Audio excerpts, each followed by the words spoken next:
आणि आता एक अत्यंत महत्त्वाची बातमी आहे। डोळ्यांसाठी वापरण्यात येणाऱ्या प्रेसफ्यू या औषधाची सध्या चर्चा सुरू आहे।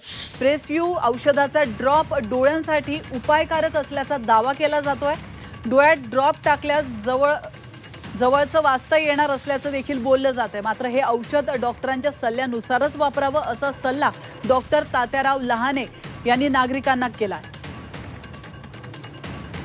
त्यांच्याशी बातचीत केली आहे आमचे प्रतिनिधी कृष्णात पाटील यांनी।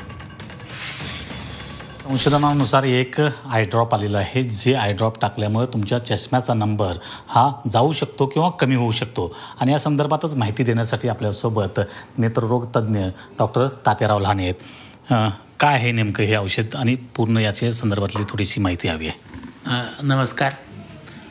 आपण आता पाहतोय की 2 दिवसापूर्वी ड्रग कंट्रोल ऑफ इंडिया यांनी प्रेसव्यू नावाच्या एका औषधाला मंजुरी दिली आहे। या प्रेसव्यूमध्ये पायलोकार्पिनच वापरलेला आहे, जे 100 वर्षापासून औषध मार्केटमध्ये आहे। नवीन औषध नाही आहे, फक्त नवीन यूज आहे, त्याचा उपयोग आहे आणि ते 1.25% एवढं वापरलेलं आहे। त्यात दुसरं काय केलं की त्याचा जो pH आहे तर तो pH 3.5 to 5.5 केला आहे आणि त्याला बफरचा जो बेस दिला आहे। तर कंपनीचा असा त्याच्यामध्ये म्हणणं आहे की ह्या बफर बेसमुळे की जेव्हा हे औषध टाकलं जाईल तर तेव्हा तो आपल्या डोळ्यातल्या pHशी तो जो आहे तो बफर बेसमुळं त्याचा pH सारखा होईल आणि इरिटेशन होणार नाही असं त्यांनी सांगितलं आहे। दुसरी गोष्ट अशी आहे की हे औषध टाकल्यानंतर 15 ते 20 मिनिटांनी आपल्या डोळ्याची बाहुली लहान होईल आणि लहान झाल्यामुळं जवळचं वाचता येईल। तर हे प्रेसव्यू नावाचं औषध पायलोकार्पिनचं असून त्यात जवळचा आता चष्म्याचा नंबर जाऊ शकतो का, तर नाही, त्या चष्म्याचा नंबर अजिबात जाऊ शकत नाही।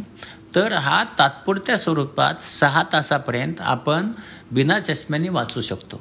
मग तो सगळ्याच बिना चष्म्याने वाचू शकतो का, तर ज्यांच्या 40 वर्षाच्या वर वय आहे त्यांना आपण हा औषध टाकलं तर ते निश्चित त्यांची नजर असेल तर ते वाचू शकतात। पण आता मग हे औषध जे आहेत ह्याचे काय साईड इफेक्ट आहेत? या औषधामुळे आपल्या डोळ्यामध्ये एकदम असा डोळा खजायला लागतो, इचिंग होतं, डोळा लाल होतो, डोळ्याला सूज येते आणि कधीकधी आपलं जवळचं दूरचं बघायला स्पाझम होतो त्याचा आणि दिसत नाही, त्याच्यामुळं डोकं दुखायला लागतं, डोळा जड पडतो। आणि ज्यांना चष्म्याचा -6 पेक्षा जास्त नंबर आहे अशा लोकांचे पाठीमागचे पडदे तुटतात आणि दिसत नाही, म्हणजे रेटिनल डिटॅचमेंट आपण असं म्हणतो। आणि ज्यांना आयरायटिस आहे किंवा 10 झालेला आहे अशा पेशंटमध्ये हे काउंटर इंडिकेटेड आहे।